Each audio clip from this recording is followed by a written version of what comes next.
අද අපි වගාවේ තියෙන මෙන්න මේ වම්බටු ගස් කප්පාදු කරන්න තමයි යන්නේ. මෙන්න මේ වම්බටු ගස් වල මේ එහෙම තමයි මේ ගෙඩි එන්නේ. මේ දැන් බිම ගෑවෙනවා. චූටි උනාට ගස් එයාලා පළ දරනවා. මෙන්න මේ වම්බටු ගස් වල තියෙන කොළ කඩන්න ඕනේ. අනවශ්‍ය රිකිලි වෙන කඩලා අයින් කරන්න ඕනේ.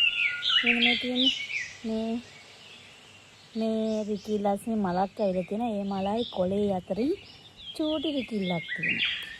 මේ තියෙන්නේ මෙන්න මේක චූටි රිකිලි ආවව ගලවලා දාන්න ඕනේ. ඒවා තිබ්බ කියලා මේ තියෙන කඳ කොළෙත් එක්කම හැදිලා.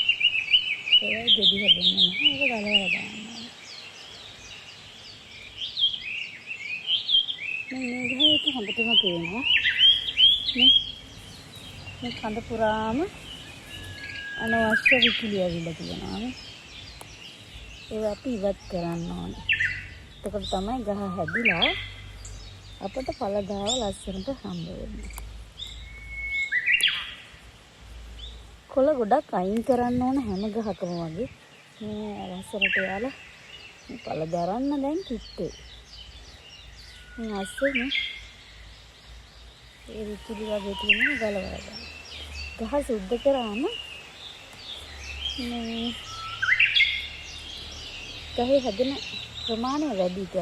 ගහ උස යනවා ඊළඟට ගහේ පළදාව දරන ප්‍රමාණය වැඩි.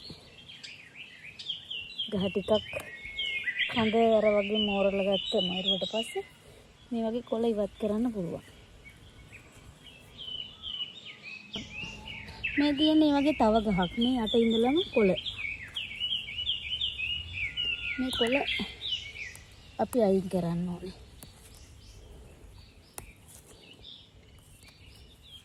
ගෙදර වගා කරන අයට මම මේ කියන්නේ ලොකු වගා කරන අය නම් මේව කොහොම කරනවද දන්නේ නැහැ. එයාලා කරනවා ඇති මේවා. මමත් මේවා වීඩියෝ වලින් බලලා තමයි කරන්නේ. ඒ තියෙන්නේ ඒ විදිහට අනවශ්‍ය අති විකිලි ගන්න. මේ මෙතන මේක ලොකු වෙලා මෙතන මේක ලොකු වෙලා ඒක නිසා එතනින් ඒ රිකිල්ල ගිහිල්ලා. අපි ඒවා මේ විදිහට අයින් කරන්න ඕනේ. ලෝභ වුණොත් ඔන්න මේ වැඩේ කරන්න අමාරුයි. ලෝභ වුණොත් මේක හැදෙන ඵලදාව ප්‍රමාණය අඩු වෙනවා. ඉතින් අද තමයි මම මේ වම්බටු ගස් සුද්ධ කරන දවස.